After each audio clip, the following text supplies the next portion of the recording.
Hello everyone. Are you all good? I really thankful God who gave us this opportunity to share the word of God.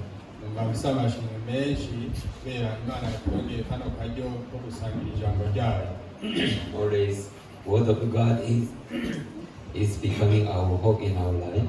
This word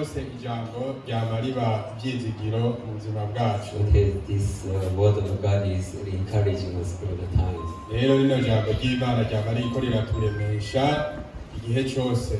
So Sunday is the day that our brethren are gathered and share the word together and also share the testimony. Kuwa Mungu niwo munsi bene data baja hamwe bagasangira intahe n'ijambo. So I feel like Sunday is the most precious moment that we can share the word of God together. Rero numva yuko kuwa Mungu ari umunsi w'igiciro udasanzwe aho abantu tuja hamwe tugasangira ijambo ry'Imana. So it is a short time, but we should all pray to open heart and share the word of God together. Rero naho ari umwanya muto ndifuza yuko bene data bose bafatanya imitima bagasangira imitima yabo hamwe. Let's open Mathew 25. Reka twugurure muri Matayo 25. Mathew 25 from verse 1 up to 13. Matayo ikigabane ca 25 kuva ku murongo wa mbere gushika ku 13.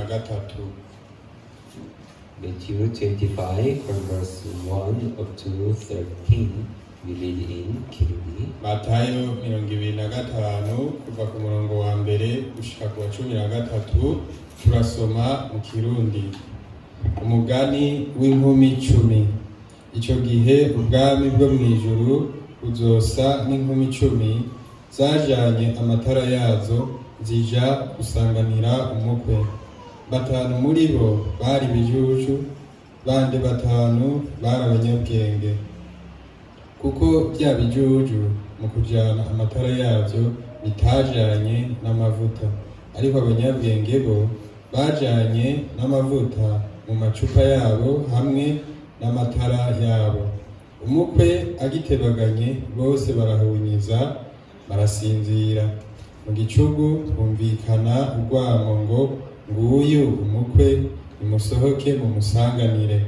Buno za nkumi zose zirazanzamuka zitunganya amatara yazo. Bya bijuju bibwira abanyabwenge biti nimuduhe se ku mavuta yanyu, kuko amatara yacu ariko arazima. Ariko abanyabwenge barabishura bati kumbure ntiyodukwira twese, vyiza nimuje kubadandaza mwigurire. Bakigiye kugura umukwe arashika, abiteguye binjirana nawe mu bukwe, urugi rurugagwa. Mu nyuma za nkumi zindi nazo ziraza ziti mufasoni, mufasoni nutwugururiye. Nawe arabishura ati ndababwira ukuri simbazi. Nuko mwame mugavye kuko mutazi umunsi canke isaha. Really, this word of God makes people to think about the word of God. Byukuri rino jambo ry'Imana niryo rituma abantu biyumvira ku isi y'Imana. Nowadays I'm reading Bible every day, about 60 pages. Muri no minsi ndiko ndasoma ibijanye na Bibiliya cyane nk'impapuro 66. Korean Bible is 4 pages is about 1,800 pages in total. For whole Bible. Muri Korea, muri Bibiliya y'Igikoreya bino bitabo 66 ni 1,800 pages. Ni impapuro 1,800. What about Kirundi Bible? How many pages in Kirundi Bible? Muri Bibiliya y'Ikirundi mbega ni amapaji angahe? Have you ever count? It's a there. Mwigeze muharura? Don't need to count 1, 2, 3. Ntibikenewe ko muharura ngo 1, 2, 3.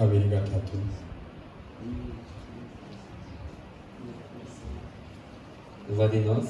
nta n'umwe abizi It's not important. ntibihambaye cyane. So Korean Bible is total is 1,800. So if we read 60 pages in a day, in a 1 month, we can read the whole Bible. Ni muri Bibiliya y'Igikoreya ni impapuro 1,800 hamwe usomye amapaje 66 ku munsi woyisoma mu kwezi kumwe. So since this year begin, I decided to read the Bible one time every 1 month. Rero muri kino gihe narafashe ingingo y'uko noza ndasoma Bibiliya buri kwezi. So every day I try to read the Bible 60 pages at least. Rero buri munsi ndagerageza gusoma impapuro 66. Sometimes if I get chance, I read even 100 pages. Rimwe na rimwe iyo ndose akaryo ndasoma no gushika ku ijana. So this month is July, right? Rero kuno kwezi no kwindwi sivyo? So up to now I read 6 times. Rero gushika ubu maze gusoma inshuro 6. The good thing that to read the Bible is makes me to think about Word of God and the spiritual message that which God wants to give us. Igihe bariko ndasoma Bibiliya ikiringira akamaro nuko nshobora kwiyumvira ku mutima wimbitse uri muri iryo jambo ry'Imana. If I don't read the Bible, although I know many words, but there's no time there to meditate about heart of God. Naho noba nzi Bibiliya mu gihe ntafashe uno mwanya sinoshobora kuronka umwanya wo kuzirikana ku bijanye n'ijambo ry'Imana. But through the reading of Bible, I was able to have a time to meditate about God. Ariko biciye mu gusoma Bibiliya ndashobora kuronka umwanya wo kuzirikana ku Mana. And while I was thinking about God and the meaning of the scriptures, I could feel that my heart is closer to the God. Rero igihe ndiko ndiyumvira ku bijanye n'Imana n'insobanuro yavyo ndashobora kumva ndi hafi y'Imana. And while my heart is being closer to God, all the worries, even fear, all the problems that I'm facing, it's just, I feel like it has been disappeared. Rero igihe umutima wanje uri hafi y'Imana amaganya yose n'ibihe bigoye byose mba nani ndimo biba bisa nkaho byanyitse. Because this word of God, it has the power to make me to be free from all the worries that I have. Kubera ko rino jambo ry'Imana rirafise ubushobozi bwo gutuma nidegembya ku maganya yose nari mfise. And this word of God has the power to lead me to stand on the side of faith. Kandi rino jambo ry'Imana rirafise ubushobozi bwo kundongorera guhagarara mu ruhande rwo kwizera. And so sometimes even I was thinking, how is the word of God? How my heart can stand on the faith so that I can rejoice in God and speak in the spirit. Rimwe na rimwe mbere ndiyumvira ati mbe ni gute isi y'Imana imeze, ni gute nohagarara mu ruhande rw'Imana kugira ngo nshobore kunezerwa ubuzima bw'impwemu. I was so curious, how is the heaven? Ndafise amatsiko cyane ku bijanye n'ijuru. Because only one thing that we know, if we die, just like we become dead one only. Kubera icyo tuzi nuko inyuma yo gupfa ntituzoba tumeze nk'abapfuye gusa. But Bible is talking about second world eternal life that where we are going. Ariko Bibiliya iravuga ku bijanye n'isi ya kabiri y'ubuzima budashira tuzoca tujamo. So sometimes I'm thinking about death of the flesh and to going for the eternal life. How is it going to be? That's how I was curious. Rimwe na rimwe mbere ndiyumvira ku bijanye n'urupfu rw'umubiri ndetse n'ubuzima buzoba bugiye gukwirikira bw'ibihe bidashira ingene buzoba bumeze. Even the story that we read today, that is what it's talking about. Ndetse n'inkuru twasomye uyu munsi n'ivyo iriko iravuga. So here the 10 women, they are prepared themselves to welcoming Jesus Christ. Hano zino nkumi 10 zari ziteguye kugira ngo zize zisanganire Yesu Kristo. When Jesus Christ come, he will take these ladies and to enter into eternal life. kandi igihe Yesu Kristo yaragiye kuza yari kugira aze afate zino nkumi bajane mu bwami bw'ibihe bidashira. So through this word, even it makes people to thinking about this word is not everything, but there is eternal life for that second life there where we are going with Christ. Ndetse biciye no muri rino jambo umuntu arashobora kwiyumvira ati rino jambo si ibintu bisanzwe gusa, ahubwo nibijanye n'ubuzima bw'ibihe bidashira tugiye kuzokwinjiramo. So these ladies who prepare oil, 5 wise lady and 5 foolish lady who did not prepare the oil. Rero zino nkumi harimo zitanu zari zateguye amatara yazo n'amavuta, n'izindi zitanu z'ibijuju zitari zateguye amavuta. And finally, those who are prepared the oil in advance, they are the ones who are able to enter the kingdom of heaven. Kandi amaherezo bano batanu bari bateguye amavuta ubwa mbere nibo bashoboye kwinjira mu bwami bw'ijuru. And another 5 who left behind. Hama abandi batanu basigaye inyuma. I was thinking how they are so sad. Nariko ndiyumvira rero ukuntu bababaye cyane. The moment that they found Jesus Christ left and they left behind.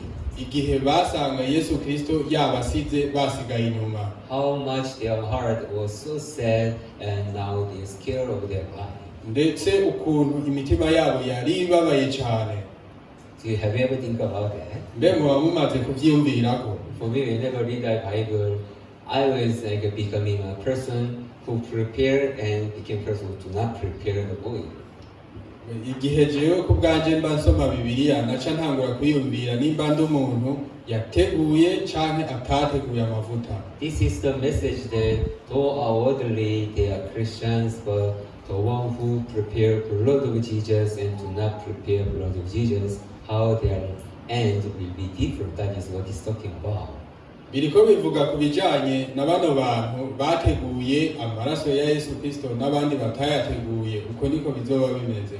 Yeah, though outwardly we are just saved and who are everyone is just a believer, but the moment that Jesus Christ come, there will be people who are going and there are people who cannot go.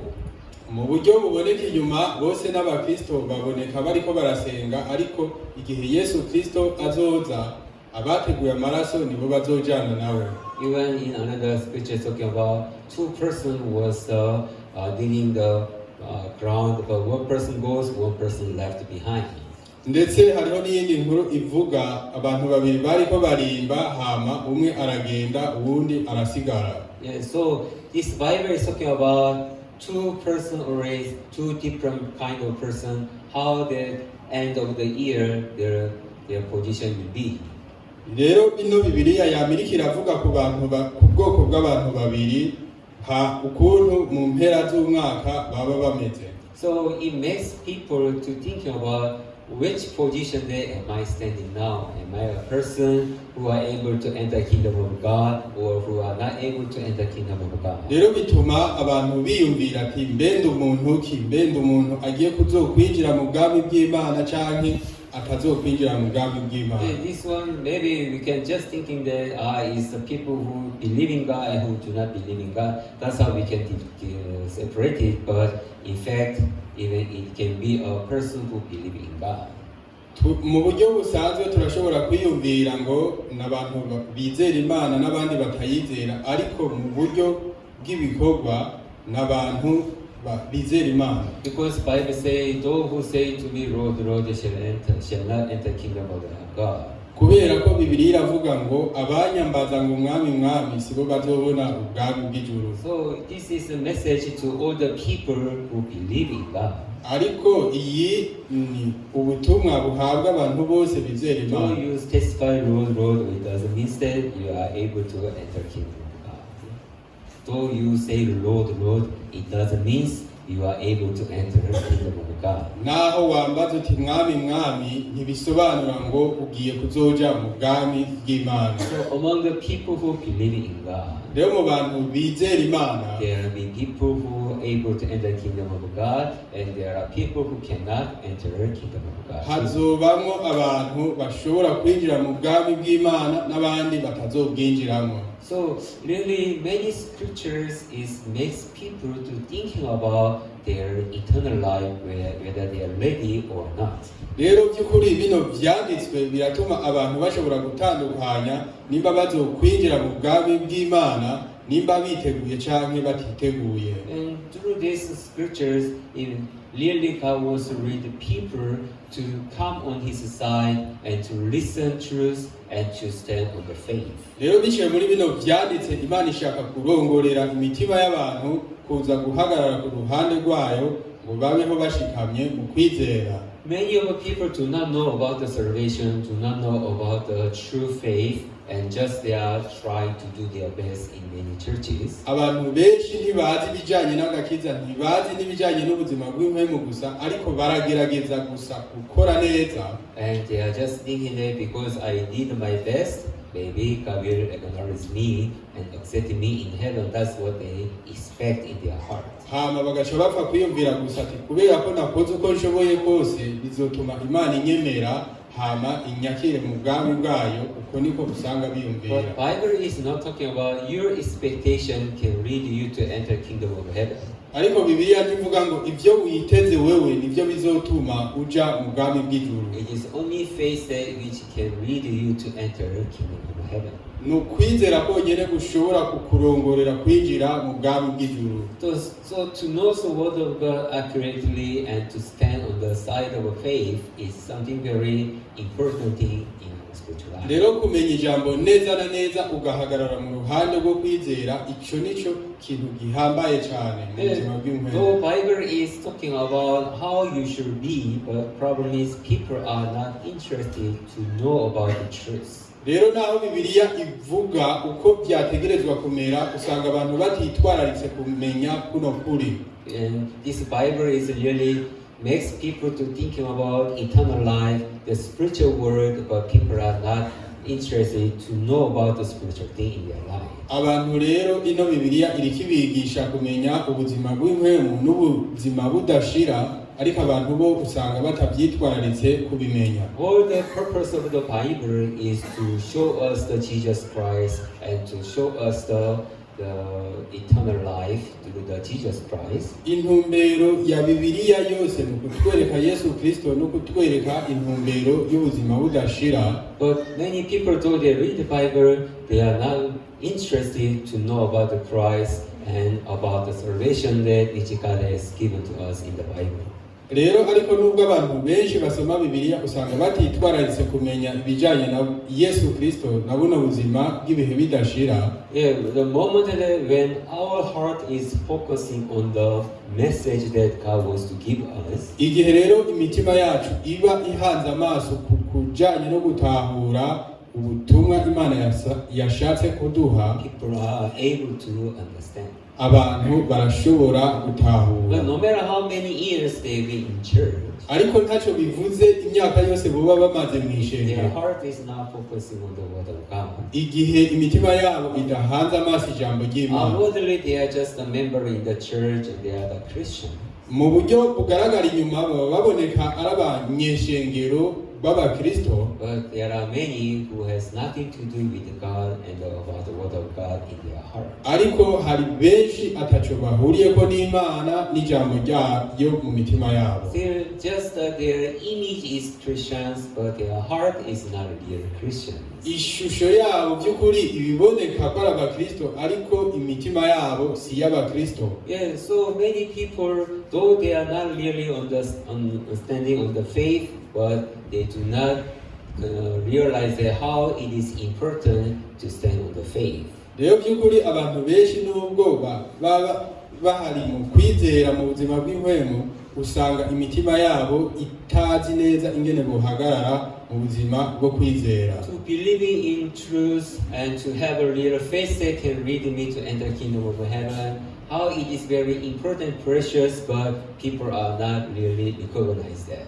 Kwizera ukuri n'ingene bishobora gutuma umuntu bimushikana mu bwami bw'ijuru, usanga abantu batabyitayeho ingene ari ingirakamaro. Yeah, the moment that Jesus Christ came. Rero igihe Yesu Kristo azoza, Now, if you can imagine, I'm the one who left behind. hamwe ubu nokwiyumvira ati ni jewe nshobora kuzosigara inyuma. How seriously those things are very problem and sadness of my life. mbega ukuntu ivyo bintu vyoba ari ingorane ikomeye kandi bibabaje mu buzima bwanje. It's not so. Mbese ko biri When Jesus Christ come again, igihe Kristo azogaruka, Jesus Christ is calling people who are ready to enter the kingdom of heaven. hama agahamagara abiteguye kwinjira mu bwami bw'ijuru. But if I left behind, how it is very sad. Mbe hamwe nosigara inyuma ukuntu vyoba bibabaje No more cyane. chance again. Nta yandi mahirwe yoba kibaho, There's no other way. nta yindi nzira. How the person is so sad and is so miserable. Mbega uyo muntu yobabara bingana iki ukuntu yoba agotse. Is it not so? Siko biri. Yeah. So this Bible talking about how it's very important before Christ to come to have a faith and to prepare oil and ready to follow Jesus Christ in the kingdom of heaven. Rero nino Bibiliya ikivuga ingene ari ngirakamaro imbere yuko Kristo agaruka, ukuntu ari ivy'igiciro cyane kwitegura no gufita no mavuta kugira ngo tuze twinjire mu bwami bw'ijuru. But so many people, they are just doing their spiritual life in vain. Ariko abantu benshi usanga bariko bakora ubuzima bwabo bw'impuhwe mu buryo butagira ikimazi. So just they are attending church, worshiping God, and just to pray and giving offering. Just by their actions that they do, they just have a comfort to themselves. I'm fine, I'll be okay. Baraza mu ishengero gusa bagakora ibikorwa by'ishengero, bakaririmba, bagatanga amashikanwa, hama bivanye n'ivyo bikorwa by'umubiri gusa biboneka inyuma, bagaca biyumvira ati ndiko ndakora neza. Yeah, among these 10 women, 5 will prepare oil and 5 did not prepare oil, which means all the 10 of them, at least they are having one heart. Christ will come and take me. That is what they knew. Bano bakenyezi 10, batanu bari biteguye bateguye amavuta, n'abandi batanu batari bateguye amavuta, ariko bose bari bafise umutima umwe wo kuvuga ngo Kristo agiye kuza. So at least they believe in God and they knew Jesus Christ will come again for me. Bose bari bizeye bazi yuko Kristo azogaruka ku bwabo. So among those 10 who knows God, who believe in God, rero muri bano 10 bose bari bazi Imana kandi bayizera. half will go and half will be left behind. Igice kimwe cyaragiye, ikindi kirasigara. So after they believe in God, I worshiping God, I love God, so God will recognize me and He will take me to heaven. That's how they knew. But what if they left behind? Inyuma yuko bataziriye Imana bagakora ibikorwa bagatanga amashikanwa, mbega ukuntu vyoba bibabaje igihe bomenya yuko bazosigara. So through these many scriptures in the Bible, it makes us to think about by faith and our spiritual life that we do. Rero byinshi mu bijanye n'ivyanditswe hano biriko bigisha umutima wacu ngene ari ngirakamaro. Yeah, as I said even last week, salvation is not just to save us, but even to change over our heart. Rero nkuko nama ndavyigisha ndavuga nti agakiza si bijanye no gucungurwa gusa, ariko n'ibijanye ni ubuzima bukwirikira mu mitima yacu. Salvation is not just to save us, but it is a beginning point that to share my heart with God and to live with God together. Agakiza si guharirwa vyonyene, ahubwo ni itanguriro ry'ingene nsangira umutima wanje n'Imana ngafatana nayo. So through the salvation, we begin to live a life that which is being connected with God, which means God also works in my heart and I also follow the way of God. Rero biciye mu gakiza turatangura gufatana n'Imana, hama tukamenya duti Imana ni yanje ikorera muri jewe. So the relationship can be recovered again between God and me. Kugira ngo hasubire habeho bwa bumwe no kunywana n'Imana ukundi. We rejoice with God and God also pleased with us. Kugira ngo tuze tunezeranwe n'Imana, hama Imana nayo ihimbagwe ku bwacu. Though we are facing many challenges, difficulties, but through the word that God spoke to us, we got comfort, and then we are really able to stand on the hope again. Rero biciye naho tuba turi mu mubabaro mwinshi, biciye mu ijambo ry'Imana, Imana iraturemesha, hama tukumva turaremye ukundi. Yeah, that's how our heart has been changed. Uko niko imitima yacu yahinduwe. And from the moment, it is not me who lead over my life, but it is God who lead over my life. Kandi kuva icyo gihe si jewe mba nkirongora ubuzima bwanje, ariko ni Imana icirongora ubuzima bwanje. Yeah, that's how, more than the world, we love God more than the things which makes me good, but we willing to know the spiritual things in our heart. More than things of the world, Kusumvya ibintu byo mu isi, we like God more than the world. Duca dukunda Imana gusumba isi. More than things which makes me good in the world. Gusumba ibintu byatuma tumera neza mu isi. Our heart is eager to know the spiritual things in the Bible. Imitima yacu ikigira inyota yo kumenya ibintu by'imwemu biri muri Bibiliya. So we became a person who are curious about God. Rero duca tuba abantu twamana aromatsiko ku bijanye n'Imana. Have a desire to know the spiritual thing and word of faith more and more. Duca tugira bino byifuzo byo kumenya ibintu by'imwemu n'isi y'imwemu kubandanya. Before, we has nothing to do with God. Ariko imbere ntaco twari duhuriyeko n'Imana. But through salvation, that's how our heart has been changed and wants to be closer to God. Ariko biciye mu gakiza uko niko imitima yacu yahinduwe ishaka kuba hafi y'Imana. And so when I read about many scriptures every day, rero igihe nsomye ibyanditswe byinshi buri munsi, really this word of God makes me to think about God and spiritual things, and that's how He comforts my heart.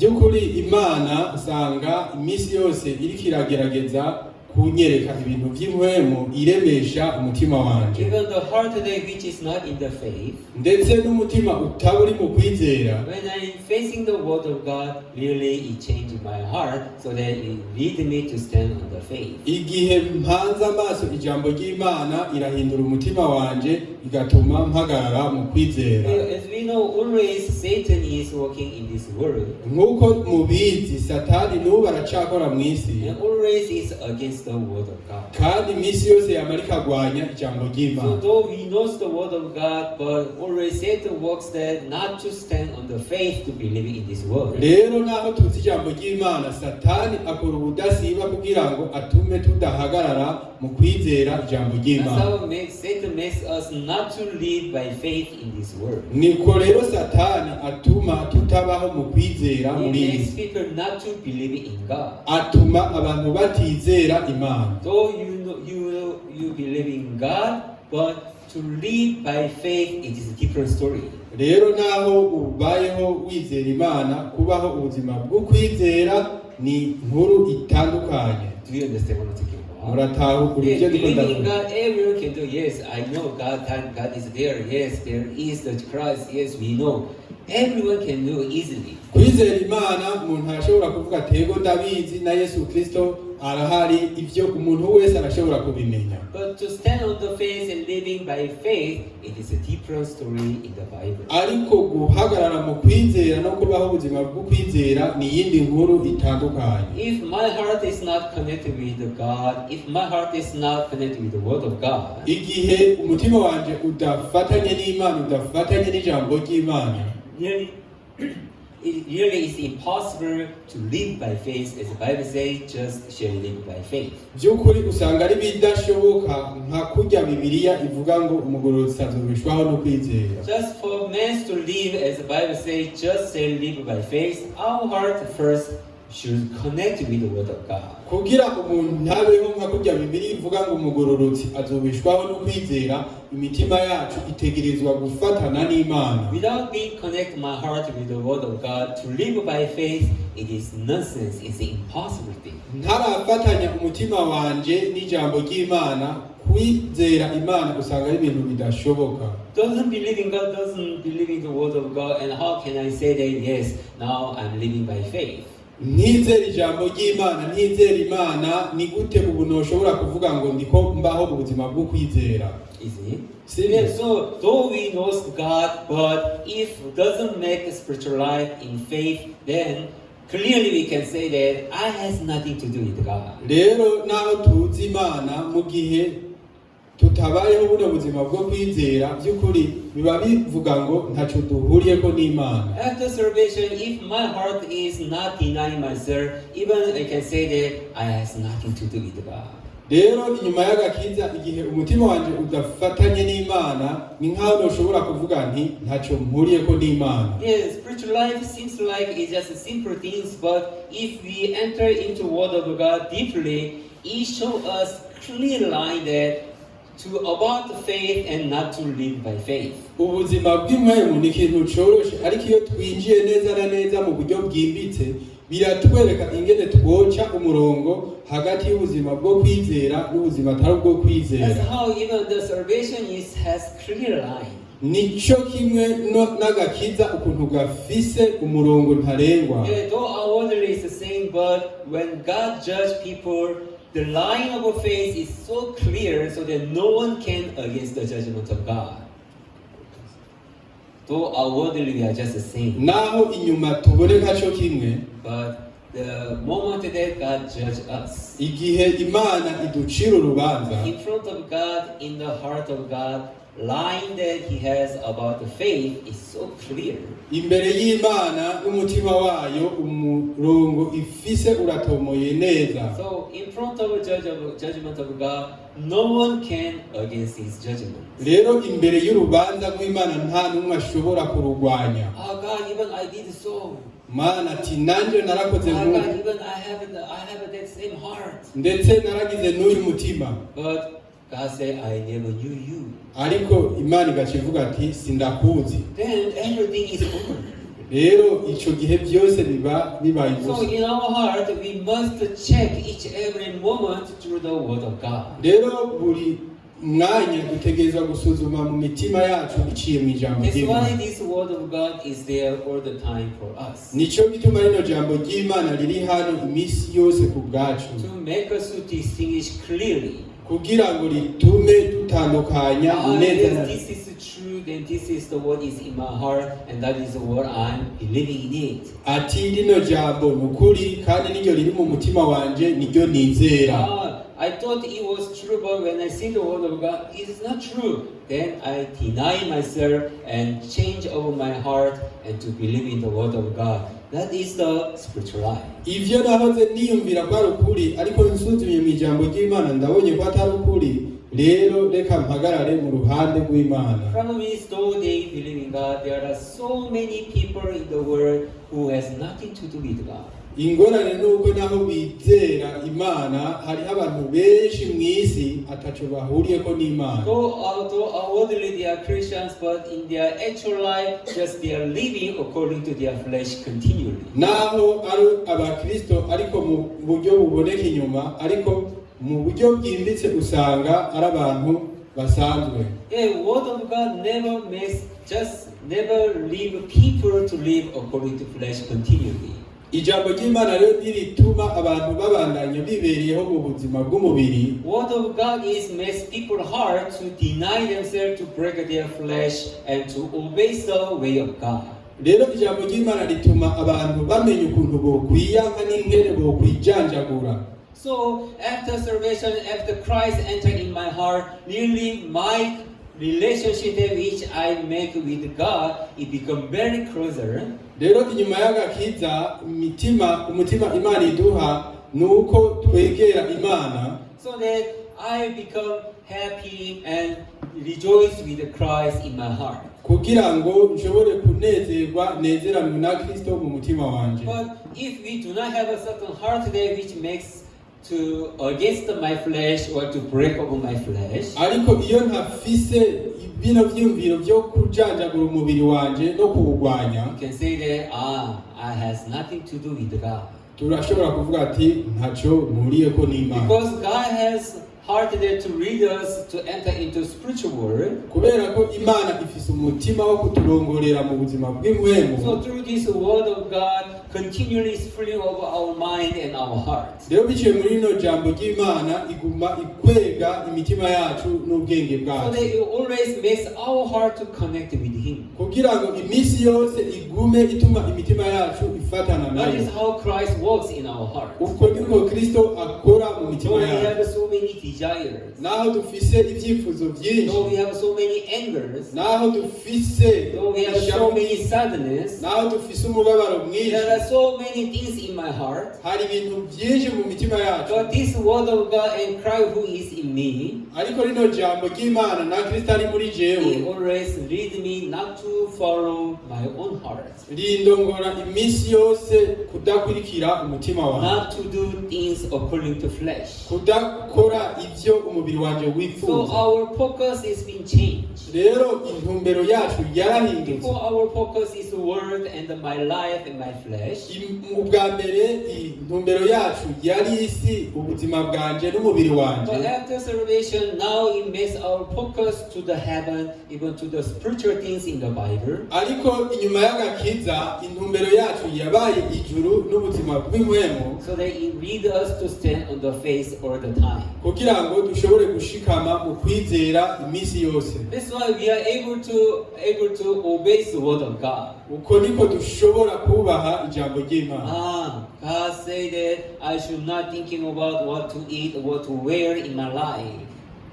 Ati Imana yaravuze ngo singanye ku byo nambara n'ibyo mfungura mu buzima bwanjye, Because already God knew what I need. kubera ko Imana isanzwe izi ibyo That is the nkeneye. things which God has to do for me. It's not me who has to prepare by myself. Ibyo nibyo Imana itegerezwa kunkorera, si jewe ntegerezwa And kubyitegura. God said that I should seeking for His kingdom and His righteousness first. Nibyo Imana yavuze ngo ndondere ubwami bw'ijuru no kugororoka ubwa mbere. And that is what God pleased with. Ibyo nibyo Imana inezerewe. And then also I will do it so that God may please with me, so that He will comfort over my life. Nibyo naje ngiye kuzokora kugira ngo Imana inezererwe, yongere indemeshe mu buzima But bwanjye. that's how our heart can be changed. Uko niko rero imitima yacu ishobora guhinduka. We read, the love of money is all the root of evil in this world. Ndetse hari n'igihe twasomye ngo amafaranga niwo muzi w'ibibi byose byo mu isi.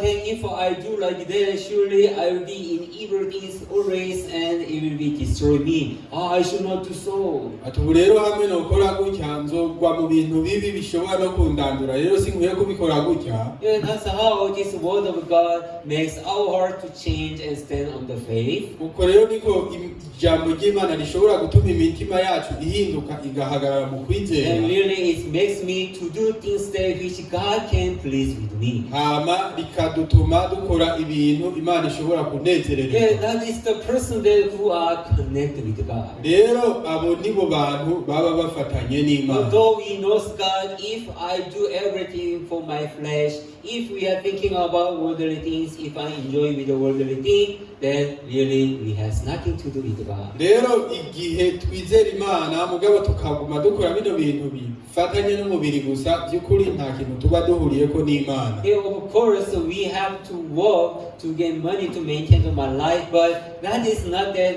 our focus should be. Nivyo tutegerezwa gukora kugira ngo turonke amafaranga hama dutunganye ubuzima bwacu, ariko iyo siyo ntumbero yacu. So because we have no choice to work to maintain my life, but our focus must be spiritual thing in heaven. Nivyo naho dutegerezwa gukora kugira ngo tubandanye tubaho, ariko intumbero yacu niyo kuja mu ijuru. Because finally where we are going, it is heaven. Kubera amaherezo aho turiko turaja ni mu ijuru. Then in our heart sometimes Satan speak like this. Rero rimwe na rimwe Satani aravuga mu mitima yacu, Hey, already you have a salvation. ati ubu waramaze kuronka agakiza. Though you die, you are sure you are going heaven. Rero naho wopfa ubu udakekeranye And that's kuzoja mu ijuru. why you are just need to struggle in this world. None ni kubera iki wumva ukwiye kubabara muri iyi si? So what's meaning to live difficult life in this world by faith? None ni iyihe nsobanuro yo kubaho ubuzima bugoye muri iyi si mu kwizera? Just live comfortably, enjoy your life, and when you die, you just go heaven. Ni wibereho mu bihimbaro hama ni wapfa uzoja mu ijuru. Not need to live by faith here in the world. Ntibikenewe kubaho mu kwizera muri iyi Just si. have faith, say you are going heaven, sure, that's fine. Biciye mu gakiza uzoja mu ijuru, ivyo birakwiye. Yeah, Satan, that's how they speak to us like that. Satani rero uko niko yama atubwira. And why do you need to live difficultly and so hardly in this world? Ati none kubera iki utegerezwa kubaho mu buzima bugoye muri iyi si? Yeah, just enjoy like others. niwinezererwe nk'abantu. And with the money that you have, just enjoy. Nezererwa n'ayo mafaranga And ufite. you have everything, you can do everything with the money.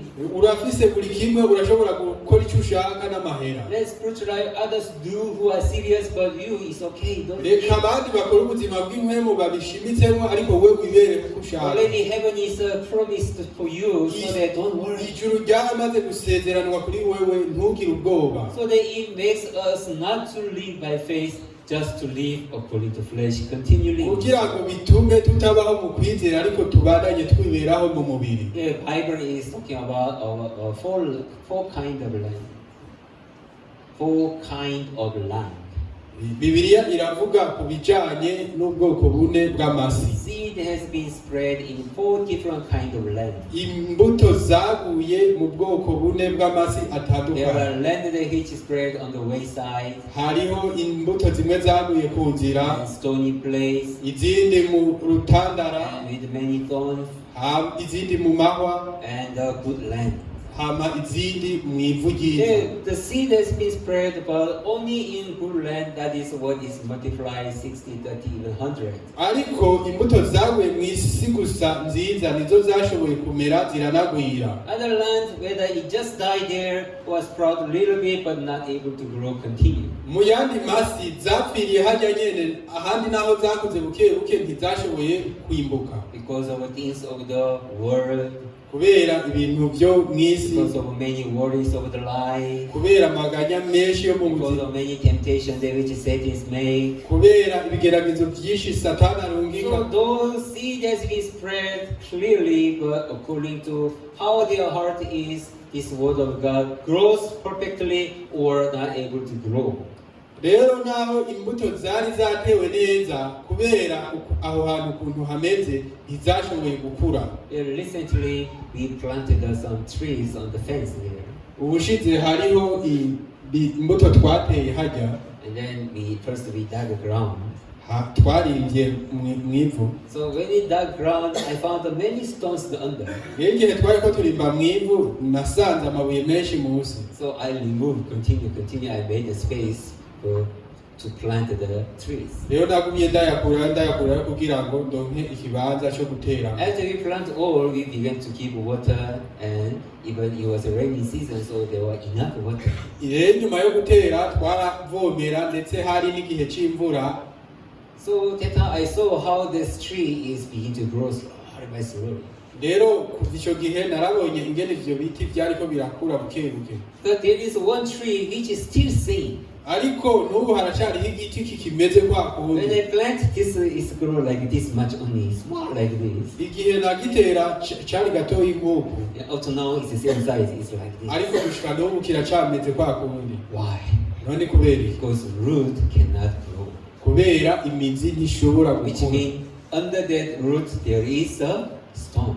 Bisobanura ngo munsi y'imizi yaco hari amabuye. So it cannot grow, continue be like this. Rero ntigishobora gukura ngo kibandanye. When other tree grow big this much, but still it's the same size like this. Igihe ibindi biti vyakuze nk'uko ariko ico coco cigumiye ari gatoyi nk'uko. Then do I need just to keep this tree there? None biracakeneye ko mbandanya ndindira ico giti. Please grow, yeah, grow. I give you more water, yes. Kura reka mbandanye mvomera gerageza. It will grow? Hama kizokure. No. Oh, yeah. Just stay there like that. Cagumye hajya. Then I don't need to keep it like that. I just to remove. Rero simba nkeneye ko kiguma hajya nca ndakirandura. Isn't it? Sibyo? Yeah, likewise, even the word of God was the same. Cyo kimwe rero n'ijambo ry'Imana nico. Important thing is not to know the salvation, but to grow in faith.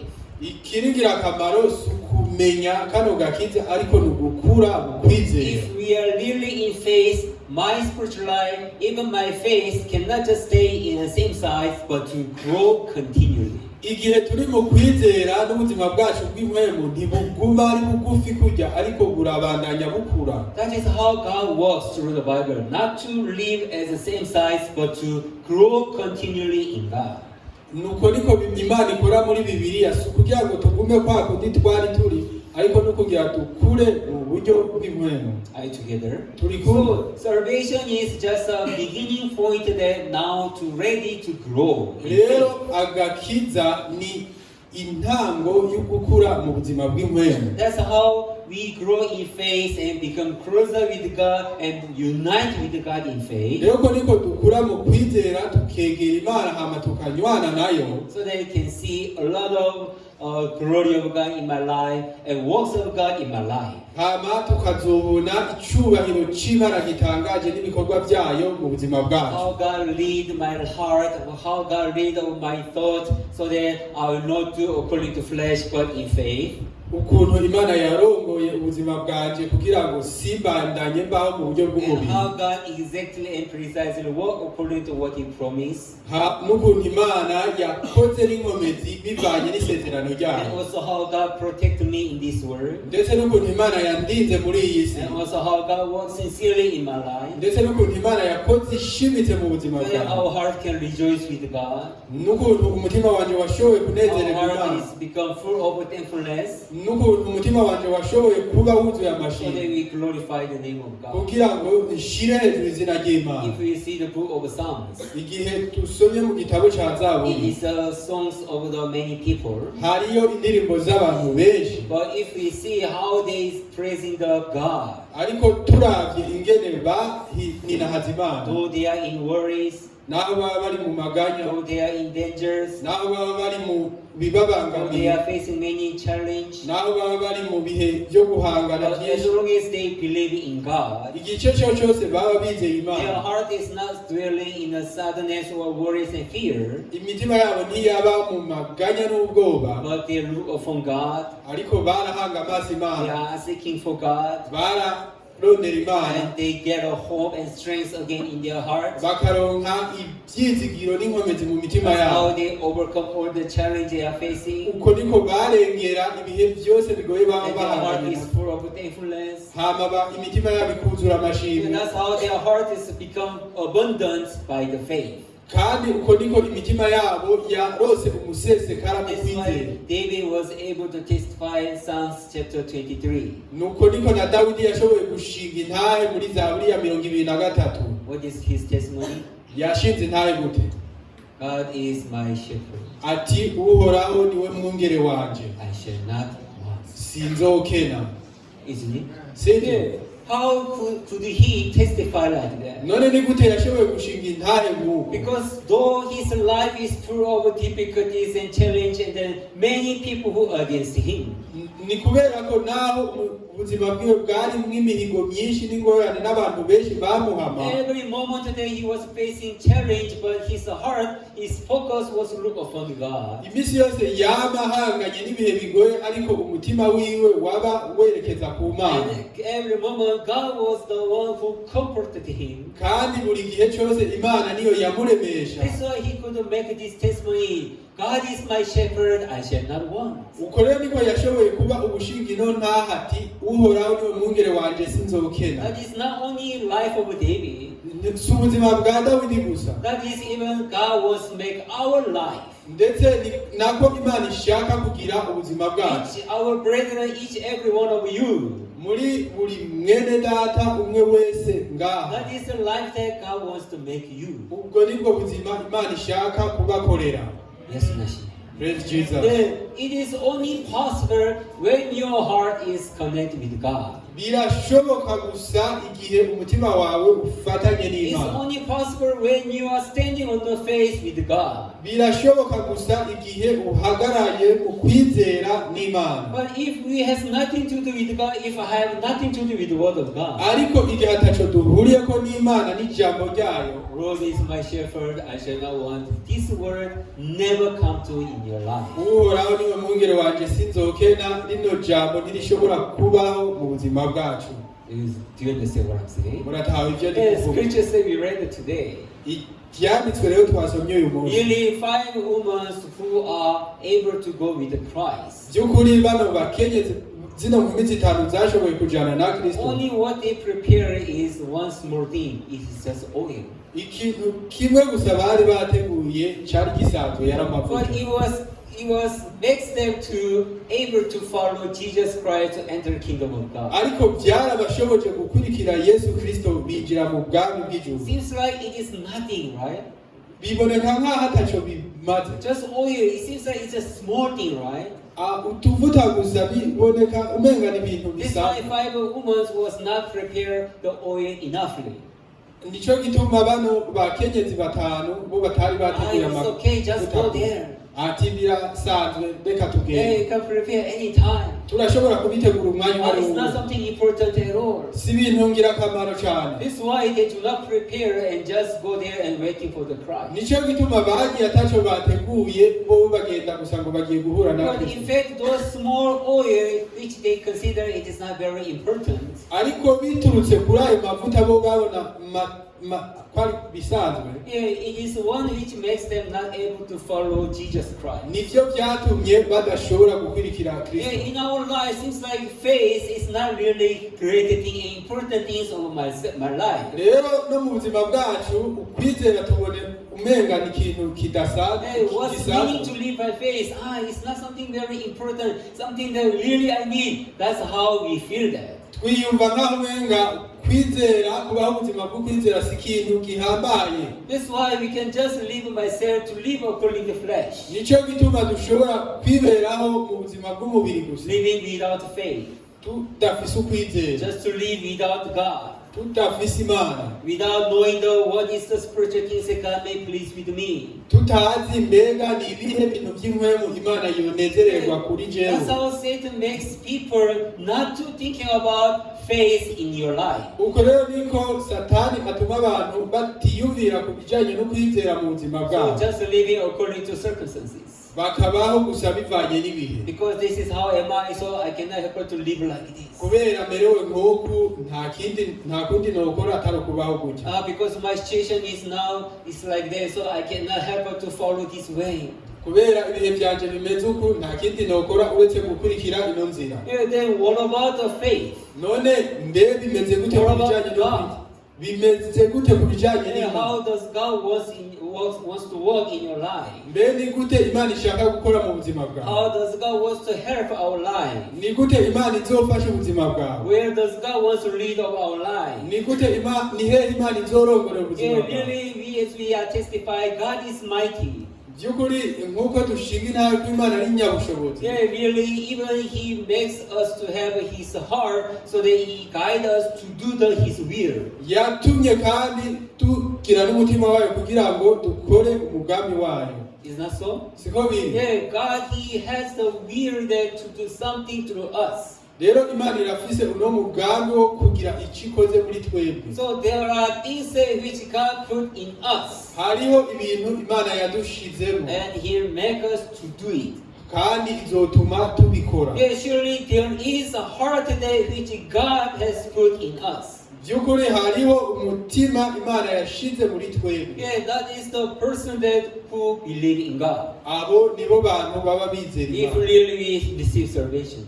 Nimba by'ukuri twarakira If agakiza. we have a heart of God. Nimba dufise umutima Then w'Imana. there is a work say which God works in us to do His will. Rero hariho ibikorwa Imana ikora muri twebwe kugira ngo bishitse umugambi That wayo. is what Bible is testifies to us. Ivyo nivyo Bibiliya idushingira intara. Isn't it? Sivyo? Do you know the scriptures? Mbe murazi ico canditswe? Do you know that scripture? Murakizi? Let's check. Reka dusuzume.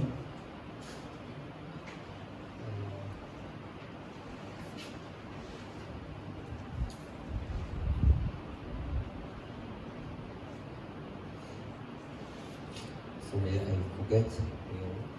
Nkunda.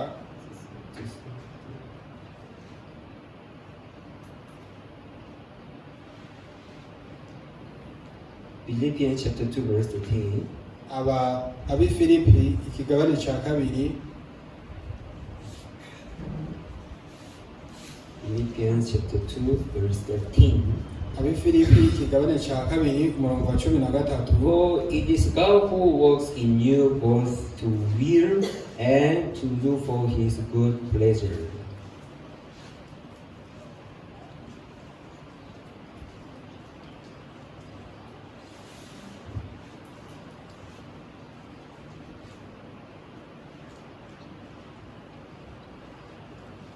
Abifilipi ba kabiri ikigabane cya kabiri umurongo wa 13 havuga ngo kuko Imana ariyo ikorera mu mitima yanyu ikabaha gukunda no gukora ibiyihimbara.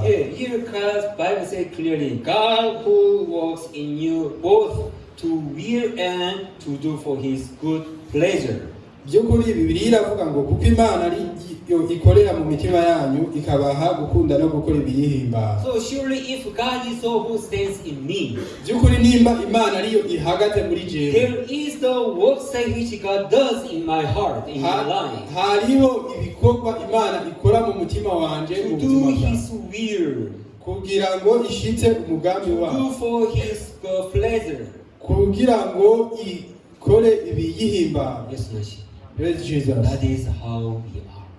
Uko niko turi. But if my heart and myself has nothing to do with will of God or to do for His pleasure, ariko nimba mitima yacu atacihuriyeko n'Imana kubijanye no kunezerwa kwayo, then first of all we have to check our faith. ubwa mbere rero duca dutegerezwa gusuzuma ukwizera kwacu. Which faith am I have? Mbere ukwizera kimfise, Is it the faith which makes me to do His will and His pleasure?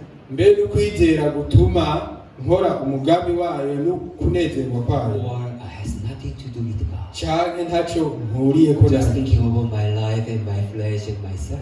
niyumvira ku bijanye n'ubuzima bwanje n'umubiri wanje Then that naje is ubwanje gusa. not a faith which God has put in me. Kandi uko siko kwizera Imana yasize muri jewe. It might be just a knowledge of the salvation. Bishobora kuba gusa ari ubumenyi bw'agakiza. Salvation is not staying in knowledge but standing on the faith. Agakiza si uguhagarara mu bumenyi gusa ariko no guhagarara mu kwizera. If you see Romans, Iyo uravye mu Baroma chapter 5, Baroma ikigabane ca 5, what Bible say about salvation? Baroma 5 haravuga ku bijanye n'agakiza. Romans 5 verse 1. Therefore, having been justified by faith, we have a peace with God through our Lord Jesus Christ. Abaroma 5 umurongo wa mbere haravuga ngo none rero uko twasindanishirijwe no kwizera dufise amahoro ku Mana kubw'umwami wacu Yesu Kristo. He say justified by faith. Ko twatsindanishirijwe no kwizera. The one can justify us is a faith. Ikintu gishobora kudutsindanishiriza kwizera. Salvation is stand based on the faith only. Agakiza rero gahagaze mu kwizera konyene. Are you together? Turiko. Then which means faith is the one thing which makes to connect us with God to do His will and His pleasure.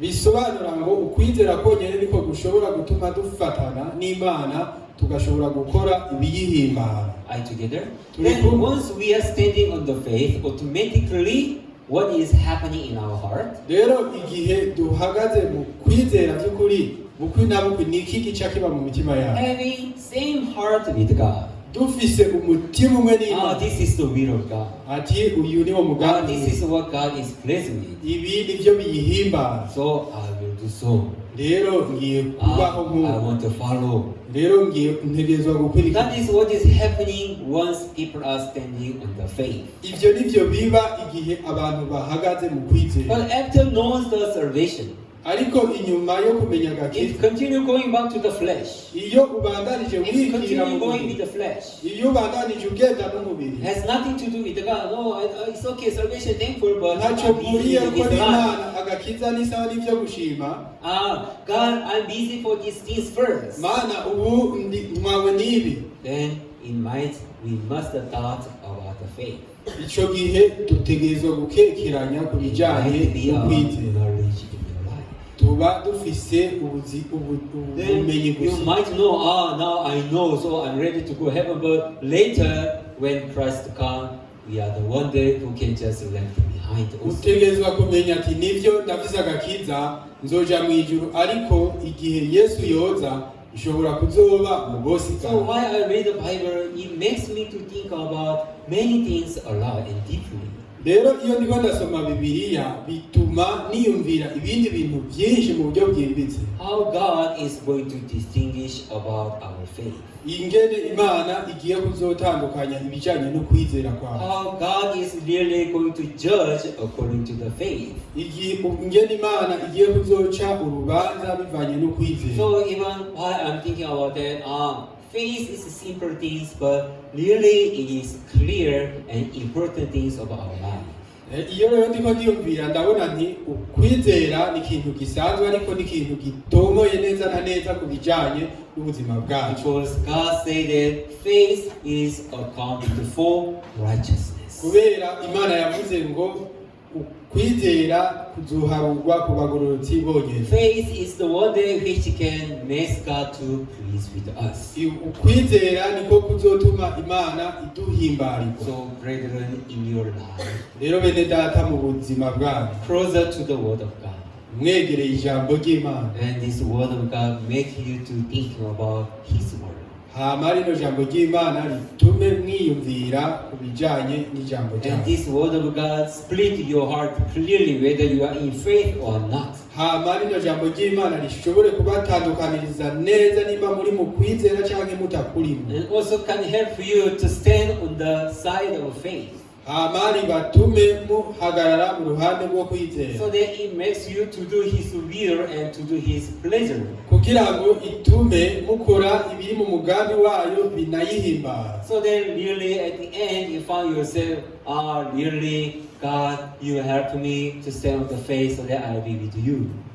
Kugira ngo mu mpera muzovuge muti Imana by'ukuri warampfashije guhagarara mu kwizera ubundi kumwe nawe. And so in our life, not just good thing is good, everything is fine, not just to live like this. Rero mu buzima bwacu si ukuvuga gusa ngo ibintu byose ni byiza ngo turi mu ruhande Through this word of God really makes me to deny myself, to deny my flesh. by'ukuri biciye muri rino jambo ry'Imana rituma twiyanka twanka n'imibiri yacu. Not to do what I want in my desire, Sinkore ibyo je nipfuza mu byifuzo but byanjye, makes me to do what God He wants to do to me. ariko bitume nkora ibyo Imana ishaka ko nkora. So then having a relationship and good relationship that which God wants to create in me. Kugira ngo bitume ngira uno mubano mwiza Imana ishaka kurema muri So jewe. that you will stand on faith day believing in God in my life.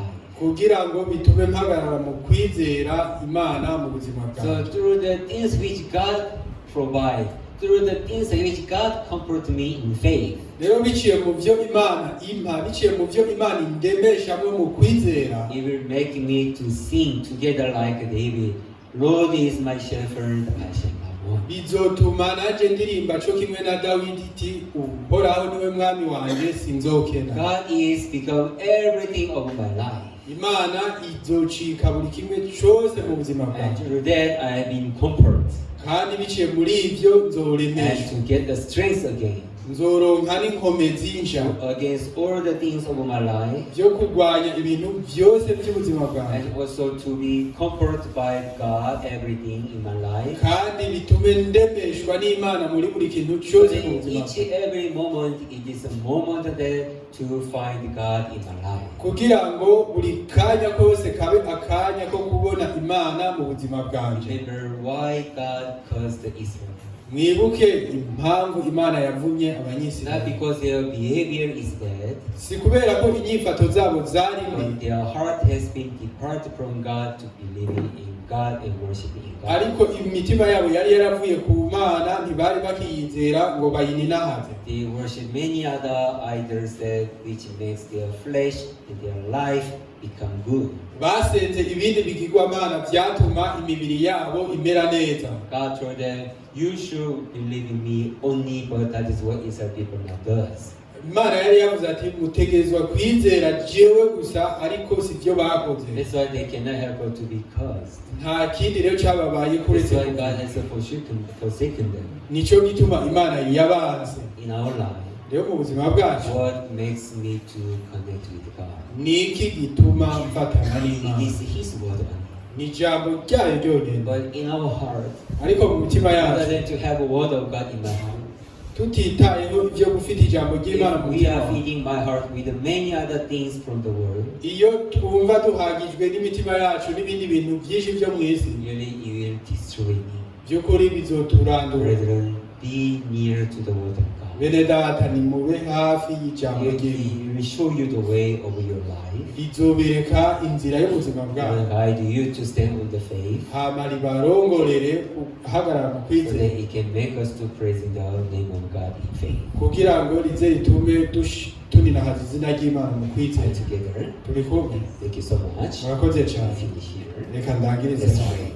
Reka dusenge. Dear Heavenly Father, Mana data wacu, really we are so much thankful for your grace. by'ukuri turashima cyane You are giving kubw'ubuntu us your word in our life. wama uduha ijambo ryawe mu buzima And bwacu, through this word, you are making us to recognize the truth, kandi biciye muri rino jambo uratuma dutahura ukuri, so that you continue leading us to stand with the faith. kugira ngo bitume tubandanya dushikamye mu kwizera. You told us that just is the faith is the one that you accounted for righteousness. Wavuze yuko kwizera ari ikintu kiharugwa ku bagororotsi, So that really, the moment that we are standing on the faith, really you count us that we are righteous in this world. kugira ngo igihe icyo ari cyo cyose duhagaze mu kwizera uduharure nk'abagororotsi. Satan works so strongly in this world, Mana, Satani arakora cyane n'inkomezi muri iyi so si, that it will destroy our faith. kugira ngo arandure ukwizera kwacu, Even it makes us not to even concern about your word, kugira ngo atume tuba abantu dusa nk'aho tutarabwa n'ijambo ryawe, and make us as if it has nothing to do with you in this world.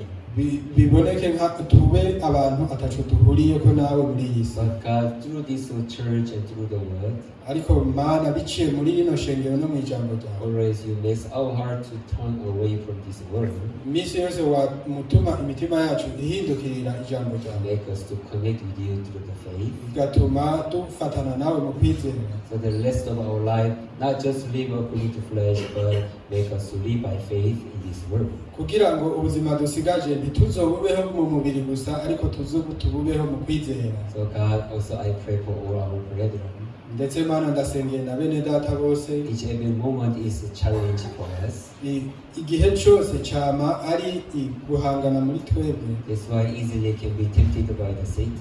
nicyo gituma dushobora kugeragezwa na Satani Lord byose. God, you may provide the wisdom in their heart, Rero mene data Mana, nubahe ubwenge mu mitima so yabo, that let them stand on the face to believe in the word, kugira ngo bitume bashikama mu kwizera ijambo so ryawe, that they may have a strength against Satan, kugira ngo bagire inkomezi zo kurwanya Satani, so they are able to keep themselves in faith. kugira ngo bishobore gutuma babaho baremye mu God, kwizera. you give a mercy on them, Mana, nubagirire impuhwe, so that they may glorify your name, as David say. kugira ngo baze bashire hejuru izina ryawe nk'uko Dawidi yabivuze. Testimony of David it become our testimony in our life. Intahe ya Dawidi izibe intahe yacu natwe mu buzima The Lord bwacu. is my shepherd, I shall not want. Uhoraho niwe mwungere wanje, sinzokena. God, you make all our brethren to have this testimony. Mana, nutume bene data bose bazogira ino ntahe. Thank you, Lord. We pray in Jesus Christ. Urakoze Mwami, tusenze mu izina rya Yesu Kristo. Thank you so much. Urakoze cyane.